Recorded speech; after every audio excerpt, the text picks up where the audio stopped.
Hello, I'm Montefario Cristo, and you're listening to NPC. Previously on the Gavel, the judge's cadre take on an investigation in exchange for an expensive piece of equipment and find their answers in the home of their quarry, stumbling upon the lair of a blue dragon and a grand old pile of secrets. This week they pieced together the meaning of a slew of sportsman memorabilia, a tremendous pile of Northbucks and their own biases, while discussing what it takes to be a citizen. But there may be a gaping gap in their knowledge, as none of them knows diddly bollocks about dragons. Moises will get here when he gets here, as will... He says his computer decided to be a fuck knuckle, so... I see. We'll wait for him, and yeah, we'll wait for him, the judge. Technical term. Yeah, very. So we're just going to pick up fairly directly where we ended last time, and you are at an undertown apartment which has been converted into a much larger chamber, or was always a much larger chamber. You're seeing evidence of the Jimmy Jam problem, that in order for something this big who lives here to come in, it would have to change into something that could fit through the door. And there was a large pile of chips, like only poker chips, like, you know what, like casino tokens and plaques. Like casino chips. Okay, so not like potato chips, just, okay. And no other forms of currency. Most of you have kind of a diversified portfolio. You've probably got some chips, probably got a couple of limited edition, might have some gold, might have some foreign, like, paper currency. It's all pretty good here. Someone will accept it. Eurus walked out saying that there was too much sorrow in this room and she couldn't take it. She can come back now because she's back now. You're in this apartment. There's a lot of, like, big bat memorabilia. That's the obvious. You haven't quite searched this place or applied any expertise to it. You just know that somebody that was living here in stark defiance of the Jimmy Jam problem, meaning they were pretending to be someone they were not. You are fairly sure that the dwarf you are searching for has been a dragon masquerading as a dwarf for a long period of time. Okay. Plural years. So I have to wonder, if this lady's a dragon, how do we go about tracking? I've never tracked down a dragon before. That's not really my prerogative. Well, because they can polymorph. Well, we could start by searching their room for clues. Scrying? Yes, let me do that. What even is my, was that a perception check, right? You could use to toss a room would be, especially with the Inquisition, you could use a profession check to toss a room. Hang on a second. You can use search. Hey, I'm hold on a minute. Well, all right, yes. Whoever this is, be her a dwarf police officer or be her a dragon, this is her property. She is a police officer on the 4th. This is an ongoing investigation for a missing person. Yes, but we need to make sure if we are going through the equipment and the things in her home that we don't lose anything, okay? We have to do this carefully. We have to be mindful and appreciative of the work she's done for our city. We'll be respectful. Yes. I know, it's not the goblin way. I understand. Hey, don't you fucking bring you bring that into this. No. We haven't had that relationship this entire fucking time. Don't even start with that shit. And look, you're a person. That's it. But we need to be respectful of this person. Something's frightened them. They could be in trouble. If the clues point to anything, is that lost the cool, outed themselves, and then now they are in hiding for whatever reason because they outed themselves as a fucking what? I mean, I know the policy on like lightning based and fire based dragons, but like what's to say that this isn't like a cold dragon, an ice dragon, a fucking metal dragon, like. I'm at a loss for precedent here. What's to say that they're not someone who came to love this town and figured out how they could live in this town was to turn themselves into something that was very unlike their other form? In fairness, when I first came to town, there wasn't really a precedent for succubae. I adapted over time to be the type of person that I needed to be in this setting, and I did, and I proved that... Right, but you don't breathe fire, is what I'm saying. Okay, but we have tons of domain over fire. And this dwarf does not breathe fire. No, a dwarf doesn't breathe fire, but a dragon very well fucking could. So, what's the fucking precedent here? It could, but so long as it doesn't in town, it's more than allowed to be here. Just like any of us. I mean, there's nothing preventing a human from going and making a Molotov cocktail out of a couple of bottles of liquor. Like, As long as it's licensed, it should be fine. as long as they're doing everything within accordance of the law. Now, it doesn't seem like this person was in accordance to the law, and that is one of the biggest problems that I have with this, is that regardless of how good they were acting in town, they were lying about who they were, and people that don't have something to hide don't lie about who they are. Like, it's a well-known secret that everyone's allowed in Northbeach, so they should have went through the proper policy like everyone else does. I agree. However, we can't assume that it was for nefarious reasons. They may have been trying to hide from someone who meant them harm. Or they could have just... Or maybe they were just a really big bad fan. Perhaps. That's a possibility. Well, that looks to be the case as we look around just on the surface before we've even gotten into anything. They love Big Bad. Jay, I got a 25 on perception. Well, I mean, you guys have taken a look around. What you guys find anything? Like, what are we dealing with here? No one has rolled anything to analyze. Okay, the hold room. on. I got You it. did? What did you roll? I did roll, but everybody was talking, so I didn't say anything. I rolled a 13 with a +7, which gives me a 20. I also rolled a 20. I got a 25 on perception. Okay. Working on it. Stuff was taken, but this place wasn't ransacked. Like someone grabbed their... Lenny. I didn't see shit. Jesus Lenny Christ, sees his ass is still firmly where he left it this morning. And he's like, wow, these are some nice fucking pants.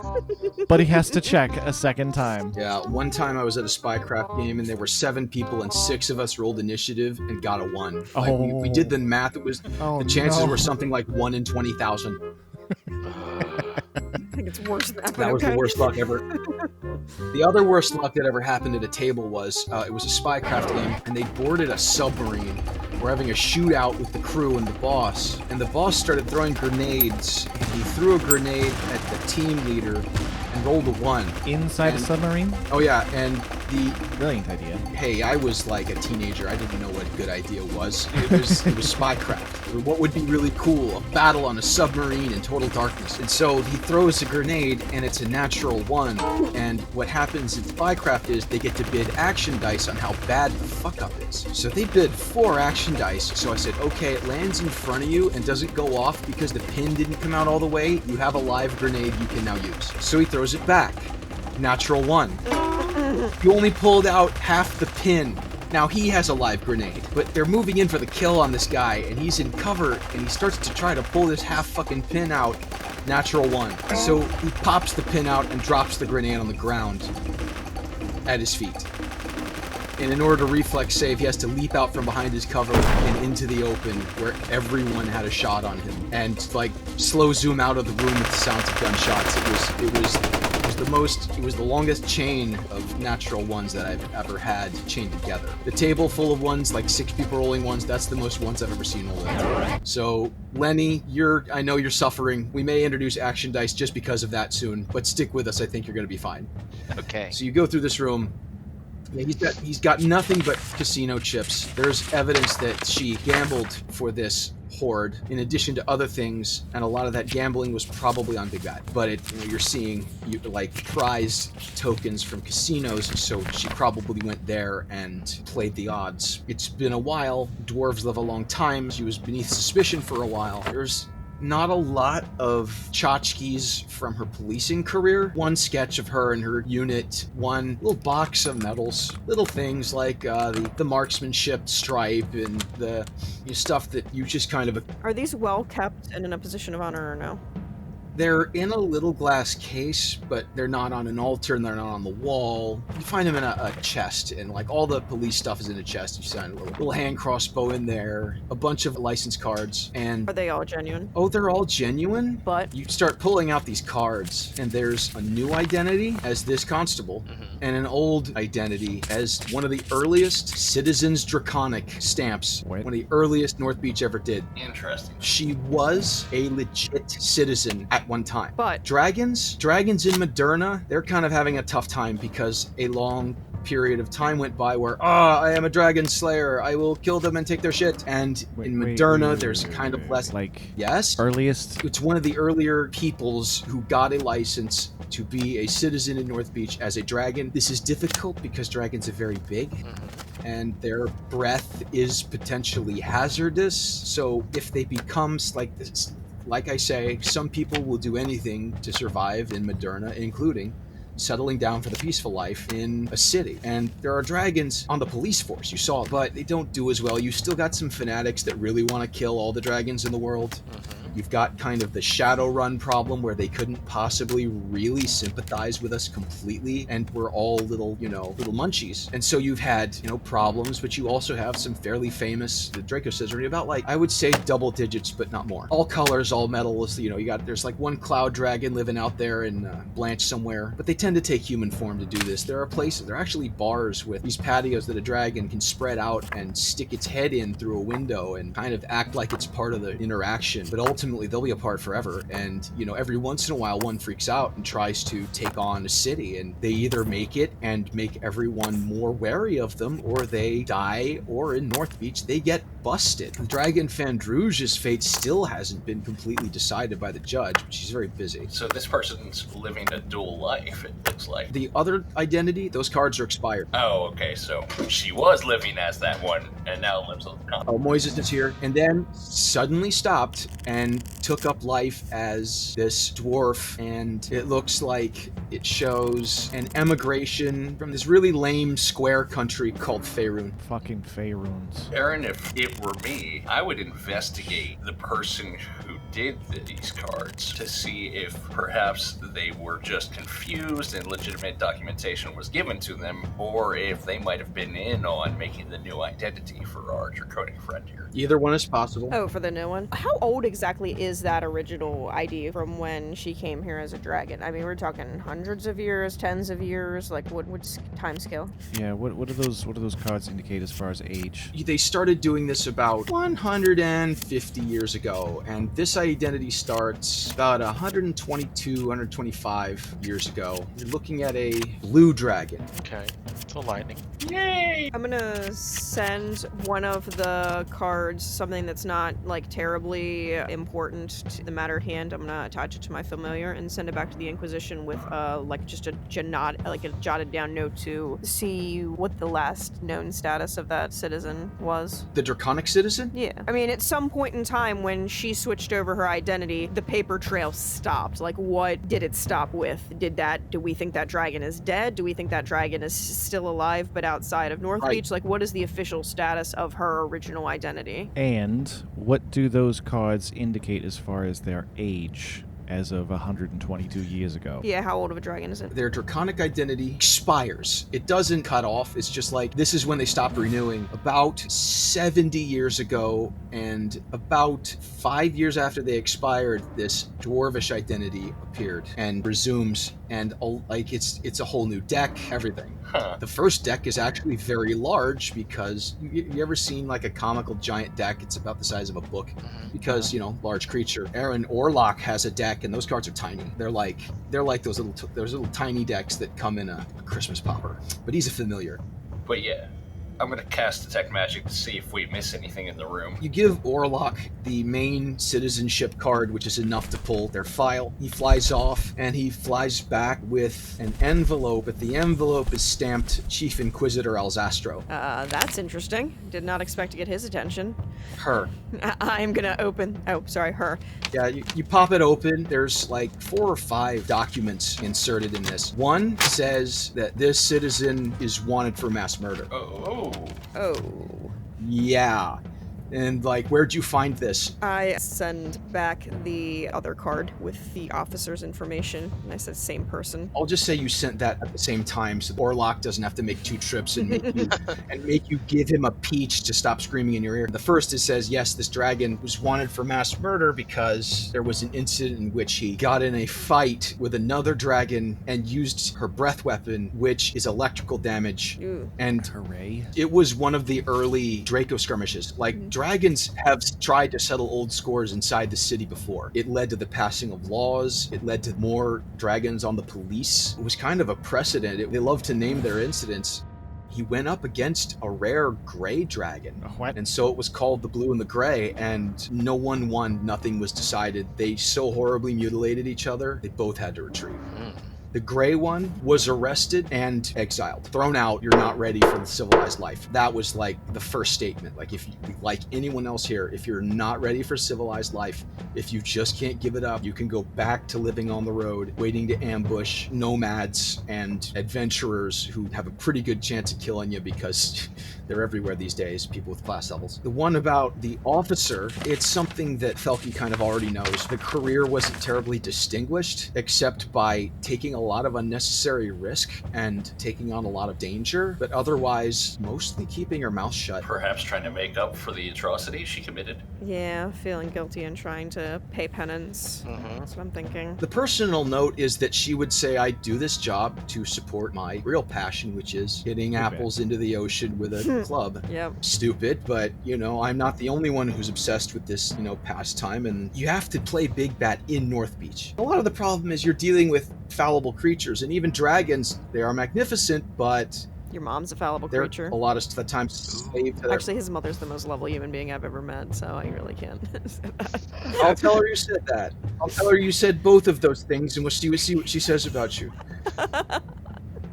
However, what you're looking at here is somebody who couldn't think of any other way to make it all work. And it's been working for a while, but something changed, and apparently she lost control of her, you know, composure, and something stuck out, and everything fell apart. Like, you can tell you don't see the whole picture here. You see, like, the pattern. You see, you know, you don't know necessarily why she moved to Northby, or what exactly made her so upset that she broke a bat, or why that would be so bad.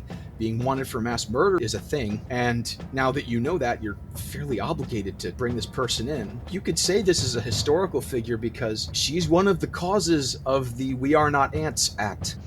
Which is one of those, which is an act that charges large creatures causing large swaths of damage to be responsible for every death and every Northbuck of damage they cause. They're not playing with little gerbils, they're playing with people that are much smaller than them, and if they're not careful where they step, they will either step off or they'll do something a lot more permanent. So then I have to ask, because we haven't quite touched on the age of this dragon yet. In draconic terms, a young adult. But they're probably 250 years old. Roughly. Like, they had a life outside of Northbeach first, and the record shows that her life before Northbeach was fairly normal, as it were, but, you know, the world was kind of shrinking, and it brought I mean, if there really are that many dragons, they would be in competition in the first place, and imagine cities getting really big. So then you have a choice. Do you compete for what's left with these other giant bastards, and the biggest one wins and then dies of old age, or you get citizenship and move into town and get a hobby? Like, what if you don't have to guard your horde 24 hours a day? You can just lock the door to your apartment. So my next question would be, because she was never apprehended in the first incident as a dragon, are we aware of the cost of the damages? About 3.5 million Northbucks of damage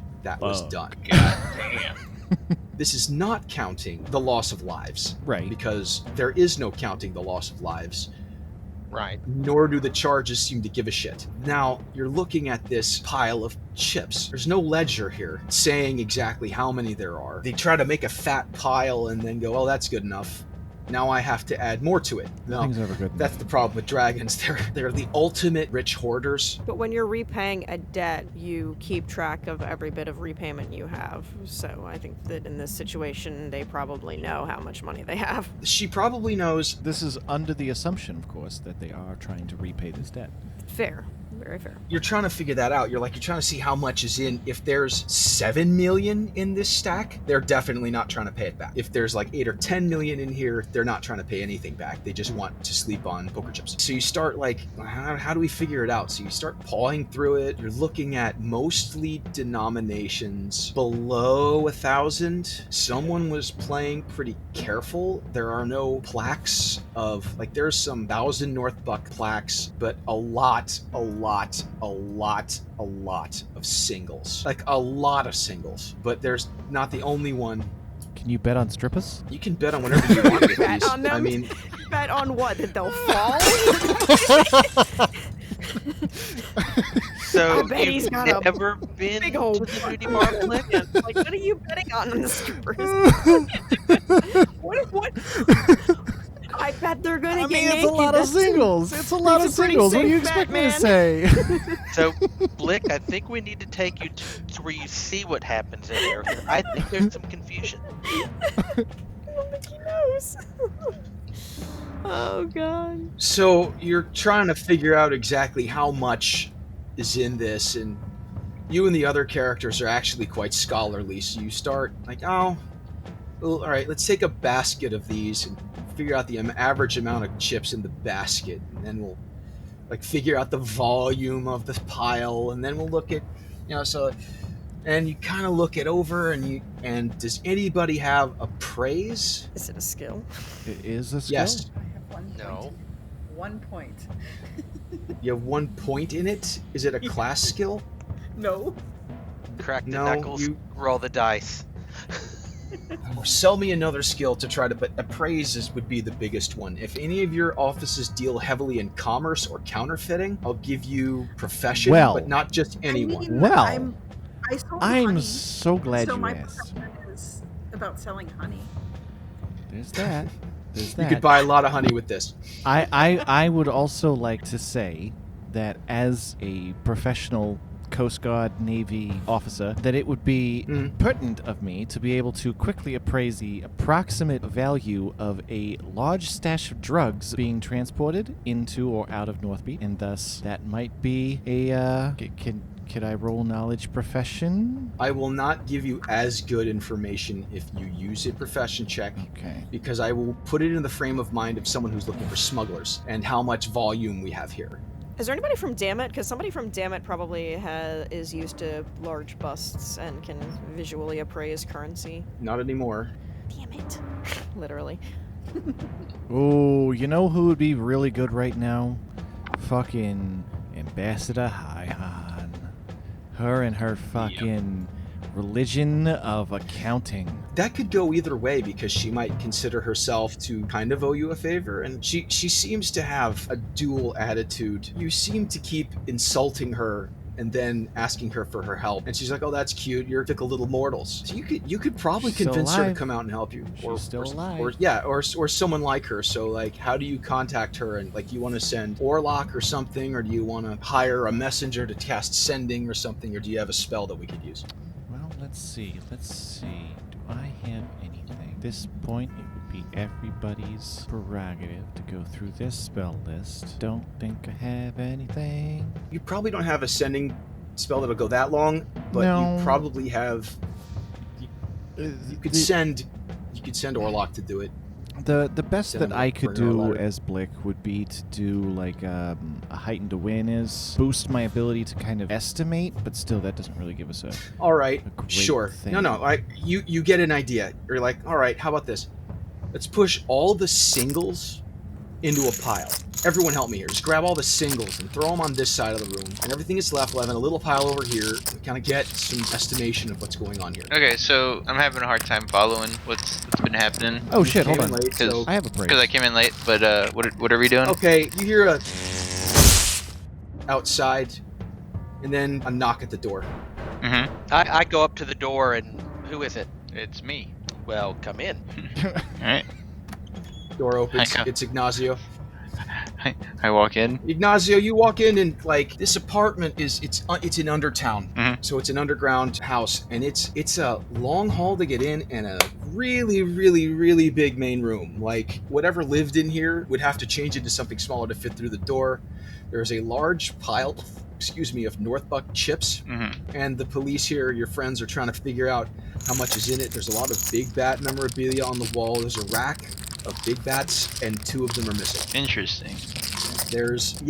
They find, a chest that it's not even that big. It contains all the trappings of her police career, her medals, her, stuff, her uniform is even there, but they seem a little more interested in Big Bat and the city than their work, and they got back documentation saying, decent cop, took a lot of risks, didn't distinguish herself much, more interested in her hobby. And a dwarf. And they discovered that this person, used to be a dragon, and they are wanted for mass murder under the We Are Not Ants clause because she got in a fight with a gray dragon and leveled the city block to the tune of 3.5 million Northbucks. Wow. So they're looking at this pile of Northbuck chips and are trying to figure out how far along she was to paying it back, if that's indeed what she was doing. And what you see them doing is Blick is kind of figuring it out. He's looking at this documentation. He seems to kind of taken over. He's like, all right, it's mostly small denominations. Just throw all of those in a pile and we can kind of guesstimate how many are in there. And then we'll look at the pile of the nice, the bigger payout plaques and chips and get a basic idea for what you have going on here. Okay. So they start doing that. You kind of help, but you're into charisma, not intelligence. So he's kind of using his goblin brain here. Well, I mean, I've got intelligence too. Okay. Well, do you have the appraise skill? I think I do. Roll that. Let's look at it. Be a big help.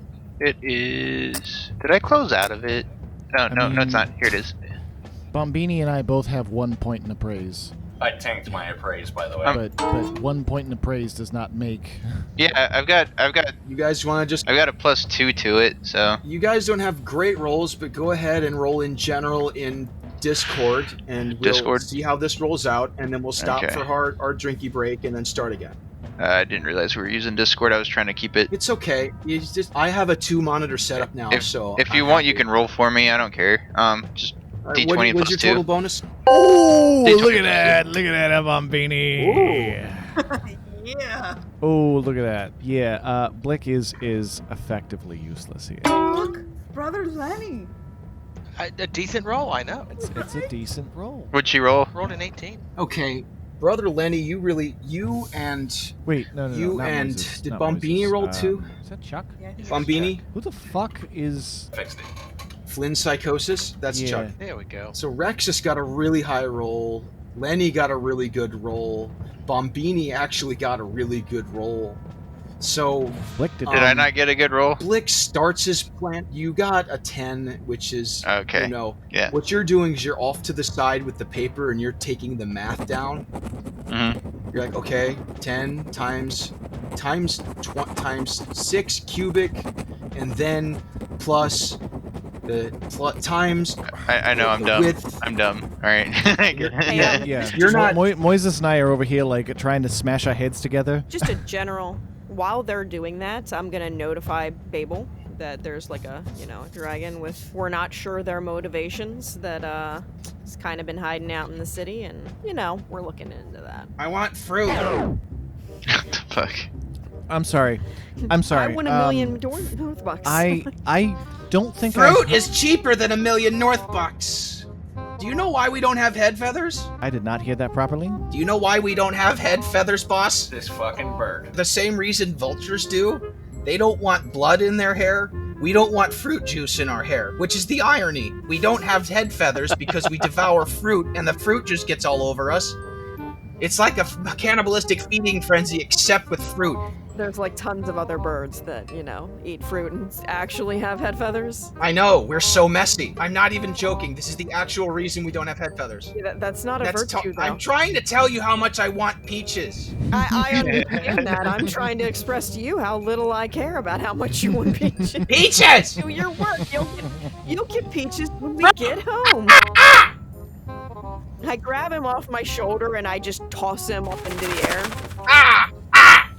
You're beginning to notice that Orlok has higher intelligence than a normal familiar, but every so often, he's a fucking bird. Like, every once in a while, he just pecks you on the head, or like tugs your horn or your hair. Or pulls at your hair. He pulls at your hair, gets into stuff that he makes noise like every once in a while, but his penmanship is perfect. It's really weird. I'm gonna cast Mage Hand and take the Mage Hand and make it hold him for the next. How long does it last? Hey! I'm trying to send him to send a message. Well, once he starts behaving. He casts Dispel Magic and you lose hold of him. What do you think I am, huh? A cage bird? A mine canary? Who do you think you're fucking with here?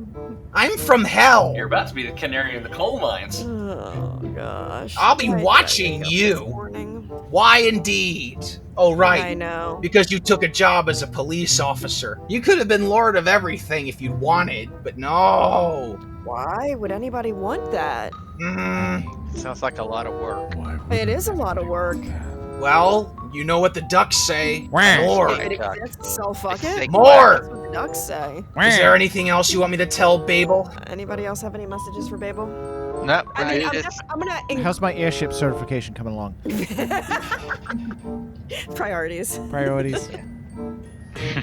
Oh, wait. Yeah, I heard about that. That's actually really interesting because hey, He's trying to get something out of you. no, Morgan are going to be coming down here to discuss the legality of airships and firearms. It doesn't look good for firearms. Good. I'm done with firearms. Yeah, firearms bad. I Trees don't prickly. Yeah. care so much about firearms. I'm okay. Yeah, I don't have no plans on firearms, but like I'm really interested on how my my flight certification is coming along. So if you could get on that, that'd be great. Thanks, sweetheart. Oh, yeah, sure. He flies off. You do realize he's going to shit on everything you love now, right? Like you understand that? You're asking by. Hey, no. No, he's not going to shit on the ship. The ship is easy to clean. I was thinking more like his head, his face, his mouth, his eyeballs, anything else. Somebody's looking to hook up. Eurus, I don't know how much like we've interacted in Undertown, but there are some things that you might want to know about me. If you like shit, because I don't need to know that about you. Oh God. I already assumed it. I'm holding the notepad with the math, and I'm just like cringing at this whole conversation. Oh God. You go through it, and you've got a big pile of singles and kind of a decent pile of other denominations. But Lenny, you go through there, you find 3 10,000 Northbuck plaques, and you pull them out. Oh, these are counterfeit. Uh-oh. So Ruh-roh. you're looking at all this, and some of them are collectible. Some of them are for casinos that don't exist anymore. A couple of them are from La Banca, the biggest one, and other ones, like some of them appear to be counterfeit. And some of these appear to be like basement chips, like, you know, small establishments. A lot of 1s and 5s, but the actual value of these chips could be debatable, incredibly debatable. But in cold hard, without the counterfeits, you're looking at about 1.3 million Northbucks. And what was the debt again? So they were 3.5. 3.5. So about half. So- less than half. At this rate, if it took, what did I say, she was police officer for 72 years, you're looking at, like, to finish this, it might be 175 at this rate. Shit. But dragons Yeah, live going a at this long rate. time. Especially, This is exclusively Especially- in casino chips, though, right? This isn't in exclusively actual in currency. casino chips. So this is I mean, actual legal. That may as well be currency here. What is currency here? Yeah, Right, but we don't know the size North of a bank North account. Beach is like currency can be a lot of things, no matter what we do to change it. So That is fair. They may have resources that we're unaware of. she has been paid in counterfeit chips several times. How had she not known that? Like, wouldn't a dragon notice that they were given fake hoard? How? It depends on their desperation. If they are really, really fucking desperate, they'll take whatever they can get. Casino chips aren't like gold. You can tell when something's not 100% pure gold. If Yeah. I give you a chip and that casino doesn't exist anymore, and you say Fair that's not legit, and I say no, it's even more valuable, and then no one's ever heard of Blarney's Casino because it never existed and you got screwed. And they can say, you know, these are chips from La Banca. You take them to La Banca and they go, these are counters. These are funny money. Nice try. They're made of, you know, sandstone or whatever. There was magic involved, you dumb idiot. Or some real genius. I mean, they're not bad forgeries if they got past a dragon. They're not magical forgeries or illusions. They're somebody who went and just made chips to look like other chips. And Lenny Okay. Lenny has done a lot to have his character be involved in figuring out counterfeiting, and you guys are kind of operating on a federal level. So yeah, you discover that roughly 5 to 12% of this hoard is worthless, Ooh. Ooh.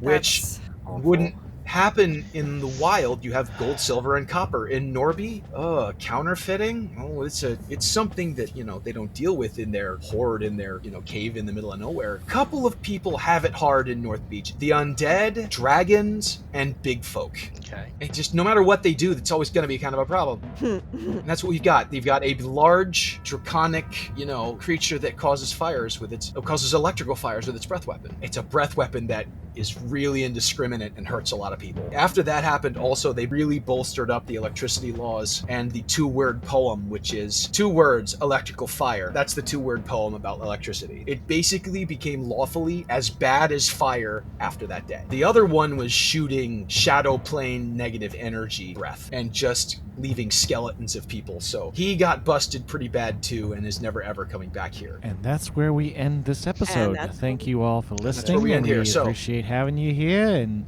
we hope to see you next time on North Beach Police Confidential. Right. Thank you so much. All right. Go get your drinkies. We'll be right back here to finish our episode.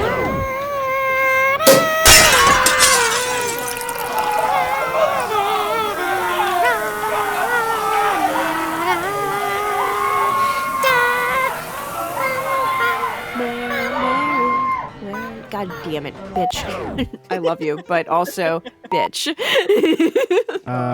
Testing, 1, 2, 3. I hear you, Blick. We hear you. Hi. Yeah. Oh, yeah, you're singing. Oh, well, I should do my secondary audio, too, because I did for the Yeah, first you half. fucking should. Like, Bitch! Tell don't me bitch what to me, do. you bitch. You are lucky that you Well, are the fucking, other like, part suck your teeth at me. of my big gay heart. Bitch, I will fucking cut you. Damn. You wish. He's getting violent. I saw this meme that was like, it says, "Hey, you're gay? Do you know my gay friend?" Well, we're not like a family. We don't all call each other. It shows a picture and it says, "Oh, that bitch." Oh, that bitch.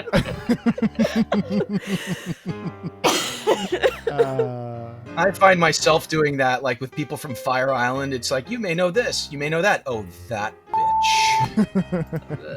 I don't know. What do you think I know everybody who comes on this fucking? Oh, that fucker. That bitch. Yes. Yeah. Well, About Yes. that. So, all of my lesbian friends have dated each other oh boy. in some way or another. That's both fortunate and unfortunate. I feel glad and sorry for you. Fortunately, I was not involved in any of that. That was before I came along. Right, but I'm just saying, like, if for any reason you were to date any of them, they would all have stories on how disappointing the others were. Oh, no. Yeah, I didn't think about that. Yeah. Yeah, fortunately, by the time I realized my sexuality, I also realized that it was bad to have an incestuous friend circle, and I started humping outside the circle. So. Oh my. This is relevant to my interests. But wait, aren't we good enough for you? Speaking of being a hoe, Use a hoe. Erin, I did you a disservice when we first got to Heartwood because I said my description of Heartwood would lead into yours. And then you But never I was so said focused, mine. I forgot to lead into yours. So I want you to go ahead and describe how Heartwood is, and it's inspired by actually true events. So Yes. Go ahead. So if you've ever watched the show Adam Ruins Everything, you probably know everything that I'm about to say. But basically, in the Wild West, like one of the ways that society actually was able to succeed was because of the madams that had the whorehouses, and they would collect the money from each of their whores, and they used that money to, you know, contribute to schools and to like infirmaries and other permanent structures that there really wouldn't be like a draw for a bunch of just single men on their own in the frontier to do. So that's kind of the mentality behind Heartwood. Heartwood was established around the sex trade. Like that was one of the things that allowed it to succeed financially. And as a result, it is pretty much got the attitude of a Wild West tavern, you know, so long as you're paying and, you know, you're not roughing up the ladies, the fellows, or the non-binaries, you're totally fine. If it's legal, it's pretty much allowed. If it's consensual and adult and sentient and sapient, that's kind of all that matters there. And that is how the town was formed, basically, on the sex trade. Rape is still insanely illegal, and Very illegal there. It's actually probably viewed worse, Heartwood, than anywhere else, because it's like oh yeah, any corner you can just pay an appropriate amount and have a safe partner. Why in the world would you just do something like that? Only because you're a terrible person. That's literally the only reason. and one thing that seems to unite all the species of Northbeach is fucking. And so they all agree that it is important and indeed right and salutary that we should do it and have a place to do it safely. And if you fuck with that safety, you fuck with everyone's safety. And it's also a place that I imagine genders that were oppressed in their own societies came here and went to Heartwood first. Considering that we're dealing with golems and angels and dwarves and, you know, Dragons. everything. Gender, yeah, dragons. Gender is kind of it's almost an afterthought now. Their gender politics are probably way more advanced in their world than they are in ours, but they're most conscious of how important it is in Heartwood. Heartwood is the noisiest part of Northbeach at all hours. You'll never get any peace. It's basically New Orleans most of the time. Everyone's drunk. The job of the police here is very, you gotta keep people from killing themselves by falling off the boards. You've got, you know, people passing out from partying too much, and then you've gotta call, you know, an alchemist to come out and dose the guy with polypurpose panacea. Okay, I'm confused. Okay, because I was under the impression that it was a female dwarf costume, but it was a male dragon in reality. What is the actual gender of both? So we can stop misgendering the dragon? They're both female. I said Okay. male by accident a Fair couple of enough. times Okay. because Cool deal. it's you. How often have you ever heard of a female dragon? They never appear. I know, it's not... So it's hard to remember to gender a dragon at all. Cloaca. That is fair. Why do you feel the need to bring that up, friend? I'm sorry. I like how I wasn't the one to bring in cloacas for once. Normally that's my conversation. Let's not. Can we not? I was waiting for one of you guys to bring that up to a Tengu because I had the perfect comeback for The it. fact that they have cloacas? No, the fact that human anal sex is a common practice. Right? Yeah. And Yeah, basically the same fucking thing. That's the whole Tengu attitude, like, oh, the poop vagina. As I understand it, all females and males have one of those in the human species. Oh god, no, that's weird, dude. You made it weird. Isn't it? You That's made the it problem, weird. isn't it? That's one of the took problems left out turn, here but in then Heartwood. stopped. All right. Welcome to the red light No, district. no. Kristen, are you here, sweetie?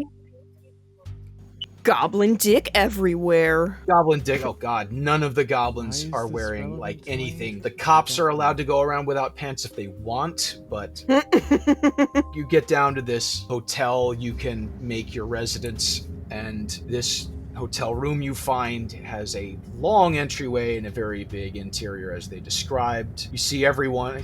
That's all. The whole team is in there. They're doing math. They're counting out they've parsed out all the chips and sorted them in little piles to figure out how many there are. They're looking over her medals, and they're almost like there are medals that a whole unit gets for serving during a certain time. She gets a lot of those. Like, she's got the ones you get over time just by sticking by. Fucking participation Participation trophies. Yeah, and these exist in the real military, which is yeah. the problem, and they make a big issue of it in Band of Brothers. And they say you just got that because you were part of the unit. You didn't see any of the fighting.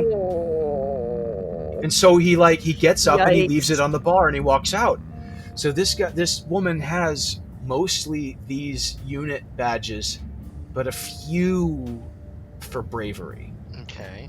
Like, every once in a while, she stepped out and risked herself, but you can't do that too much, or else people will wonder why the crossbow bolts are bouncing off of the cop. Gotcha. So it's well, I guess that wouldn't really necessarily be apparently clear to Blick.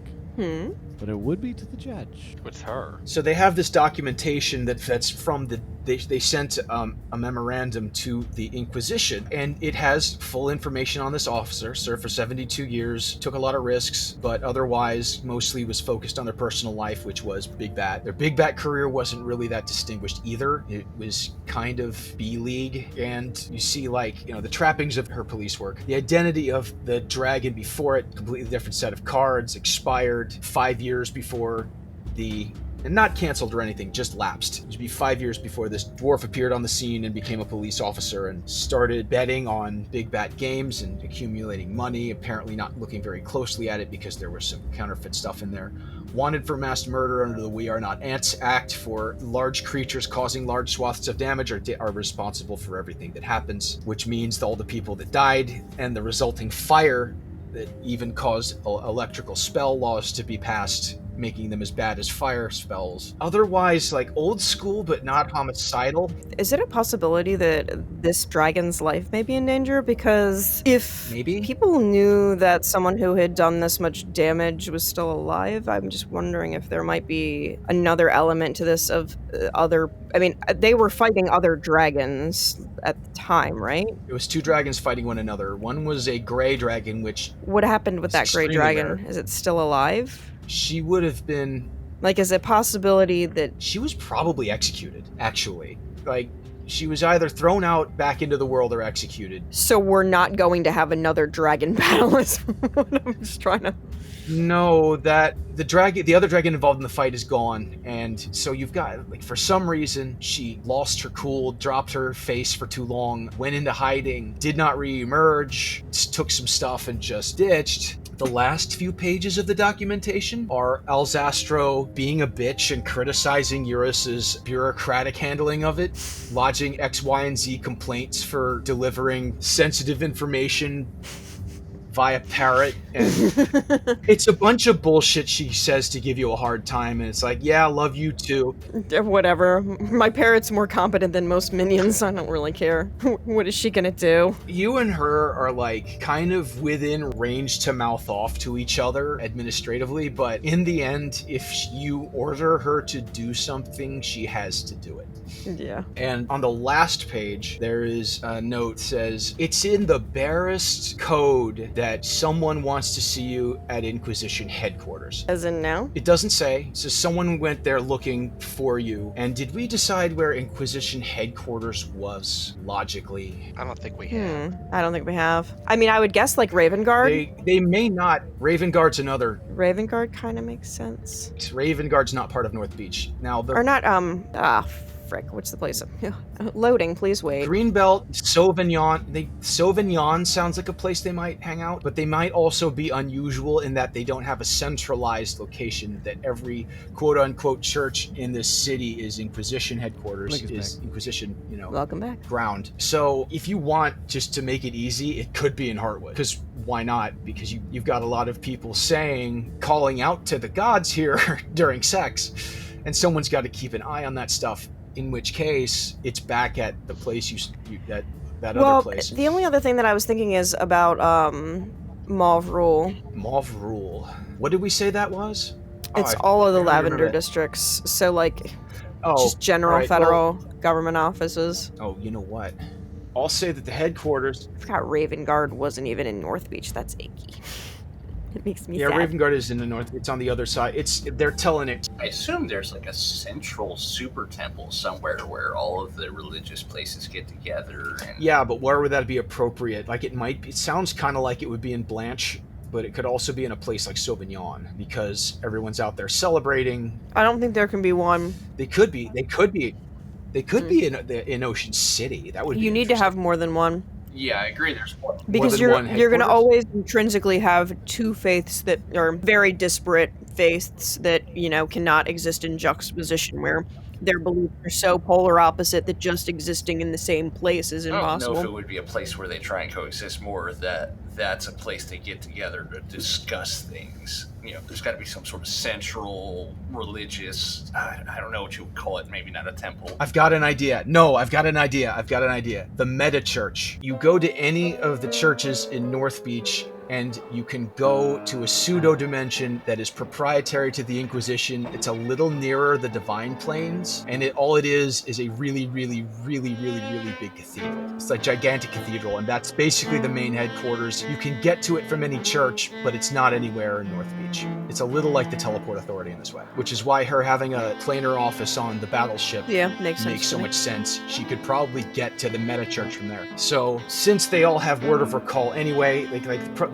probably only Inquisition personnel can go there unless they're arresting somebody. But yeah, so there's someone at the meta church waiting for you. Oh, and any divines trying to cross into Northbeach dimensional space have to go through the church to get there. So it's kind of a divine customs. You've got demons, you've got Gardenals, Hound Archons waiting around for their go-ahead, and you've got people telling other people where to go. You've got priests and police trying to keep things in order, trying to get people's cards stamped and get them in and get them out. You had to go through this hell for a while when you figured out that you were a full-blooded succubus and not just a tiefling. So you can get there whenever you want. If you want to take a quick moment to do it now, I'll let you, and then you can run back to the team. Let me do it now because it's coming up on my teapot time, so I'm gonna probably bounce off for the night. So let's write off Eurus, and you and I can record this, just the two of us, later. Right. That's fair. Good night. Good night, all.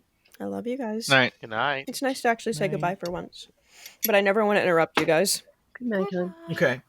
Good night. Talk to you later. Night. Sorry, I was muted.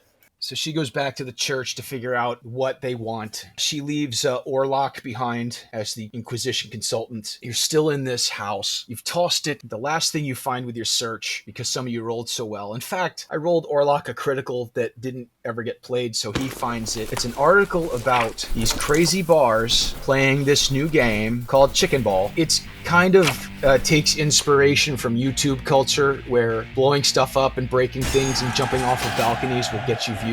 And one of the things that can make your bar powerful if it's not that special is we play a game where we play Big Bat indoors, and if you break something, you win a prize. A lot of the times it packs them in, and they more than make up for whatever the mug they break or something, knocking stuff off the wall. You go to these events acknowledging that you might get injured. It's one of those raucous things they do a lot in Heartwood and sometimes in Sylvan. And it's mostly in Heartwood, but sometimes it's down, like a lot of the ones down near Ocean City do that, and it happens a lot in Greenbelt, and probably happens a lot in Single. And this article lists all these bars do this, and tells the story, like the reporter goes there, and it's like it was so stupid. It was so I was surrounded by morons. They were breaking things that were perfectly good, and I swear to God, I've never had more fun in my life, and I'm going to this thing every week, and they're gonna let me swing the bat and break stuff.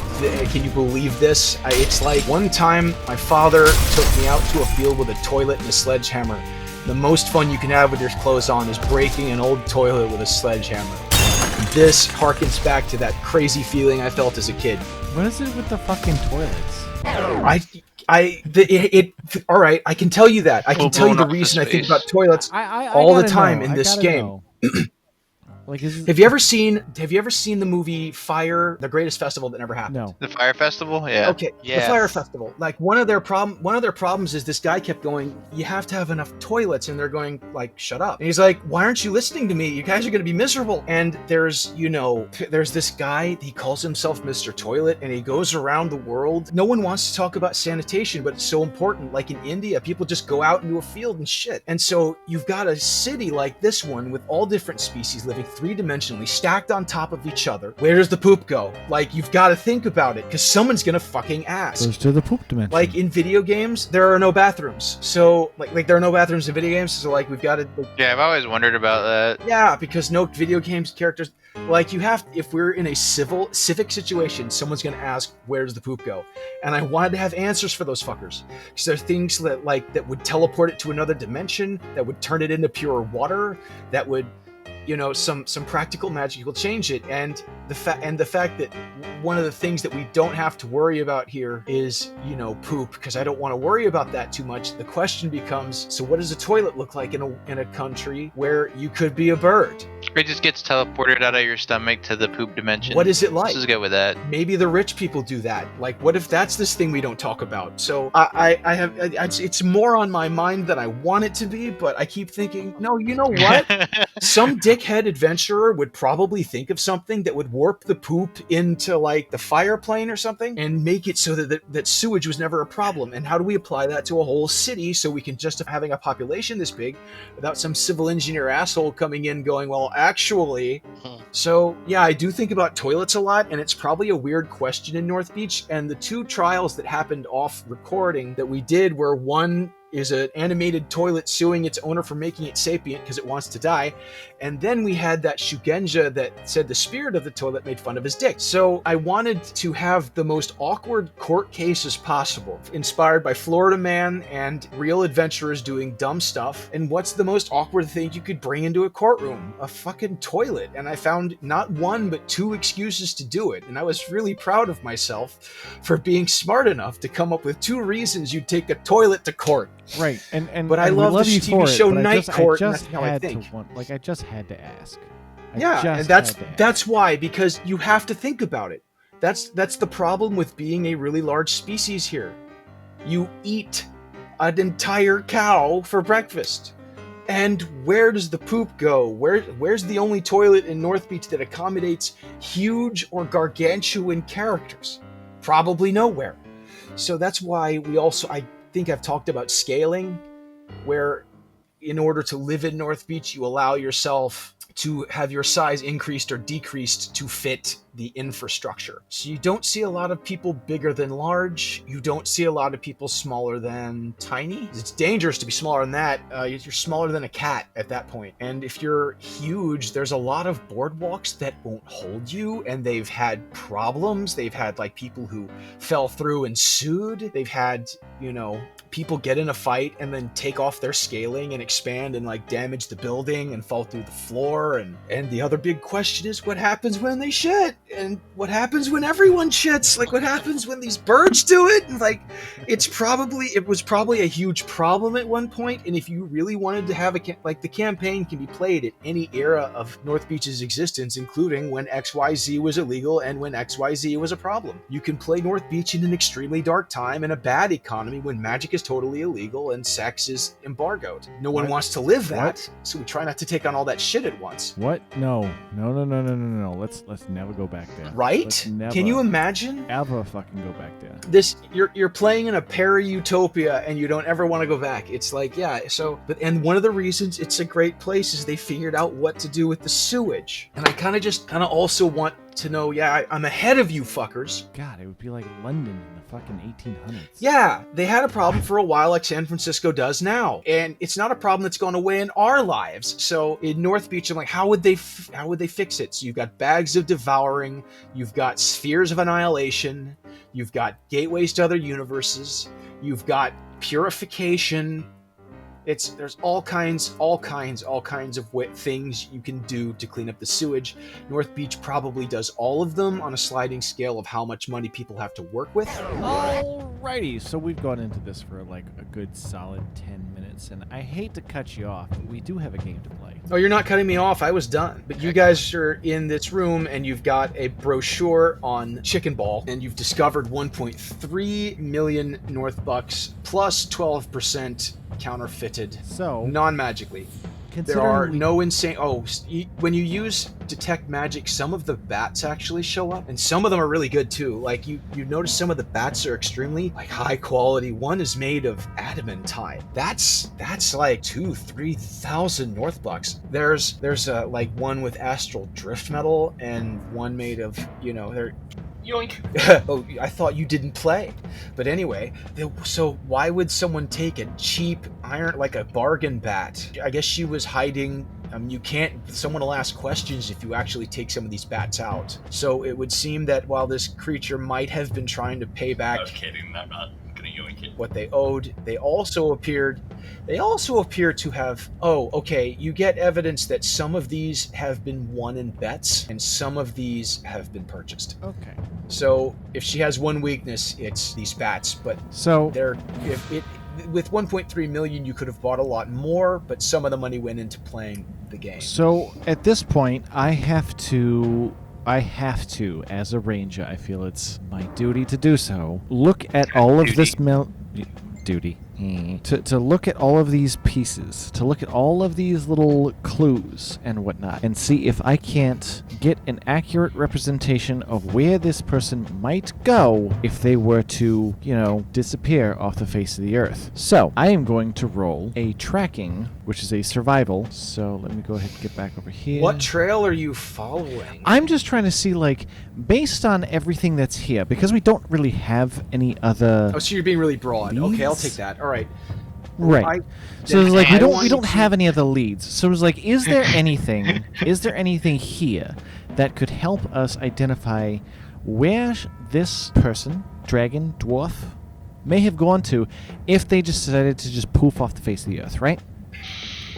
And that is a 12 for 22. Also roll profession. Profession what? And I'll... Or just profession straight. You're, as a police, you really in this game only need one profession one that just represents your career.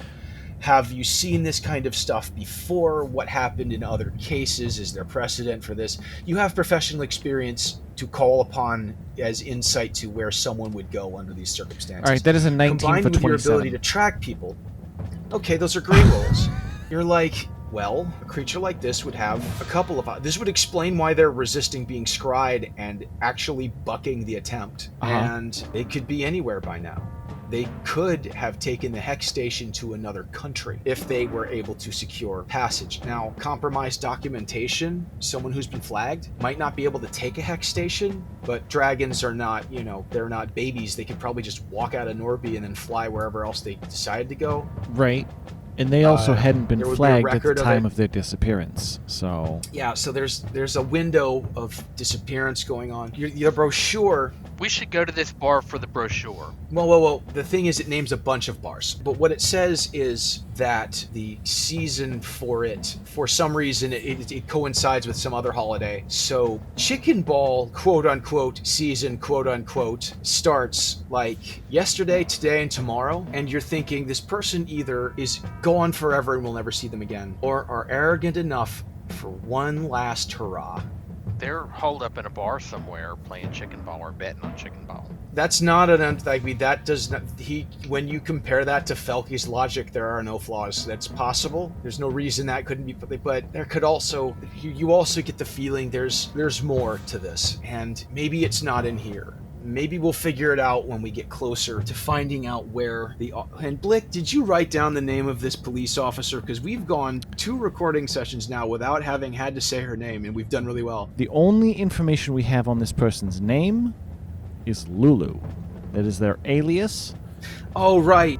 We do not have a name. And it would be, I believe, in the secondary RP or casual RP. I'm not worried about it, especially at 45 minutes in. I'm going to take a really quick look at something else and then just give you a note to set it all to rest and kind of hand wave the shit. I feel like may have been mentioned over voice at some point, but it was never written down. And I have gone back 2 or 3 times to try and find this officer's name. Her name can be Lulu. Here we go. They called her Lulu, but that's kind of irrelevant because... That's not my name. It's the dragon... Her dragon name was Hallowak.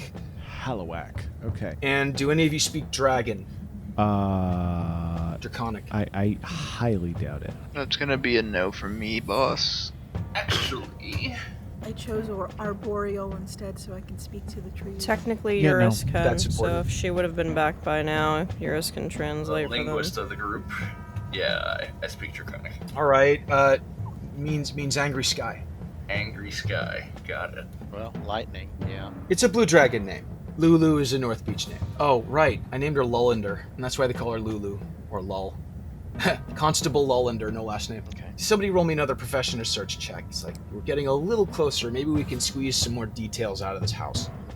I guess I'll use my profession since I track people. Yeah, do that. Yeah. Hopefully the dice roller will work for me. 1d20 I rolled a 20. plus, Natural I think 20. Natural 20? Natural 20. Oh, wow. You guys rolled really well. if I could just use my roll to help him. Yeah, all right. Lenny's on fire right now. He and Bombini are looking at, and Rexis rolled really well too. You're looking at all the tchotchkes on the wall, and you're starting to see this is from this bar, this is from that bar, and then you go through like the little wastebasket, and you find, books of, you find napkins from another bar. So you come up with a list of about 7 bars in North Beach, and we'll say 5 of them are in Heartwood, 1 of them is in Sauvignon, and 1 of them is in Ocean, is at the bars and Palms. It's technically in Blanche, but it's overlooking OC. Is there anything that would indicate that she has better luck at any of these? Better luck? No. Bars, but roll me something as far as like chips. Like where does more she, the chips from? Yeah, where are the most of the chips? All right. As in relation to these 5 that we have identified. It's kind of a tie between one of the ones in Heartwood, the one in Sauvignon, and the one overlooking OC at the B&P. Okay. But the bars and Palms is where you get like beach and tide pool and beach and tide pool and beach and tide pool until it finally goes down to the underwater part, which has towers poking out of it. But there's a lot of marketing and a lot of big bat playing, a lot of cabanas that are put up and taken down. And so it's kind of a happening place too. But those 3, so what do those 3 have in fucking common? Who's real smart? So, considering she disappeared in Ocean City after the Big Bat tournament, right? Mm-hmm. It's unlikely that she would remain in Ocean City if she was trying to stay hidden. That said, it is the natural place that Blick would probably go to do some investigation and try and find some information on her. As far as Undertown, if there is one here in Undertown or even Heartwood, if anyone were to have seen her back where she typically resides, it would be a problem, especially if people are looking for her. So the last one in Sauvignon isn't necessarily a place that she would frequent as a police officer or as a Big Bat player. So that is where Blick would like to suggest the group go, even though Blick really, really, really wants to go to the Bars and Palms. You can split up if you want. We're past the 50-minute mark. We're approaching time. Yeah, we're approaching time. So you can split the party up. You can sit here and try to figure out the similarities between these 3. You can send Orlok to get an inquiry out so that you can ask the police station for the information.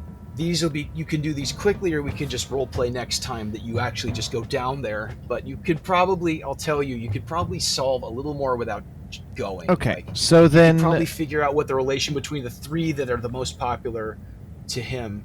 I mean, her. Knowledge. If I laid them out on a map, Ooh, is there any there's an clear idea. correlation? No. What about knowledge local? No, but there's more than. Yeah, I have a crap ton of knowledge local. Oh, yeah. Hold on. Do that. Yeah. Roll me that, and then we'll stop. Okay. So I am awful at knowledge local, but I got something in it, so I might as well give it a shot. What do you know about crime? What do I know about crime? It doesn't pay. Like, what's your... Well... I mean, I'm the 17. fucking prosecutor. Yeah, alright. I'll let you roll profession to figure this one out, then. Okay, so can I use my profession bonus to my knowledge local? Give that +3 profession bonus to knowledge local. Outstanding. That gives me a +5 on knowledge local. What? I was just going to let you roll a raw profession, but... Oh. You do put...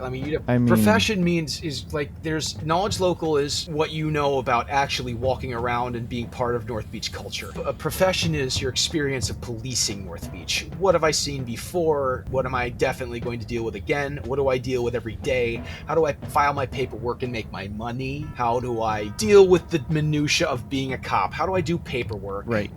It's how, like, So just, if you roll your profession, I'll tell you what your opinion is. I mean, I have cop, 2 separate scores local, for profession, because I have fisherman profession roll and above. I've got sailor. Fisherman. Oh, all right. You can roll. I have fisherman and I have sailor. Take sailor and turn that to salt, because this is your experience not just as a boat captain, but as a salt cop, which involves being a boat captain, being a naval officer, and dealing with crime. So this is like urban crime, and urban is your other favorite terrain. So go ahead and roll me your knowledge and if you want to roll your knowledge local, I mean, you can roll your profession. If you want to roll knowledge local, you can do that too. So That's an my okay first roll, roll was Brother a Lenny. 13 for 18 with a knowledge profession or a knowledge local with a profession base. And my second roll was a 7 for 15 as a profession check. I think Brother Lenny got a 4 for 17. Fucking shit, dude. I have a crap ton. Most of my stuff is knowledge local. I pumped into it.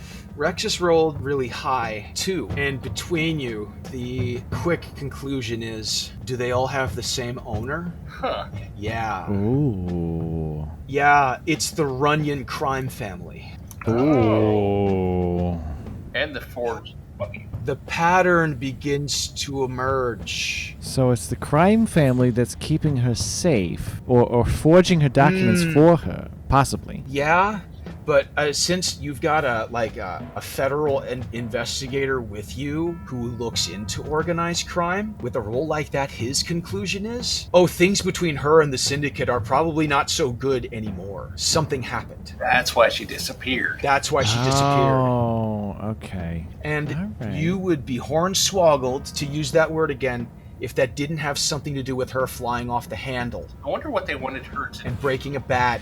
What does the crime family have to do with the picture, or with the people that we identified as her accomplices on that day? Nothing whatsoever. Fuck. They did not provide the pictures or anything. They must have some other kind of deal. What the nature of their... If they had a deal, the nature of it is not revealed here. She frequented the ones owned by them, and if she was somehow in contact with them, it would explain where she got her documentation. It might, but it would much more explain the trouble she's in. And, Your Honor, I don't know if you're still here, but your conclusion is that things for Hallowak are legally very dark. Her situation is bleak.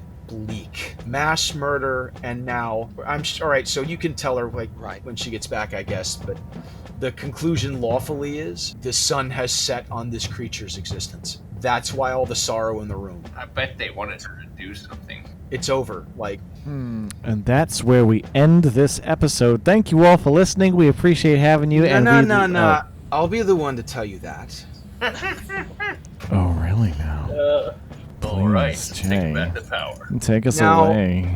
You have to, but now you come to all these conclusions, and kind of you checking the time is, we got to get back to the boat for the funeral. Whose funeral? For everyone who died in the yacht massacre. Did you forget about that That's already? right. You heartless bastards. No, we have shit Yeah. to do.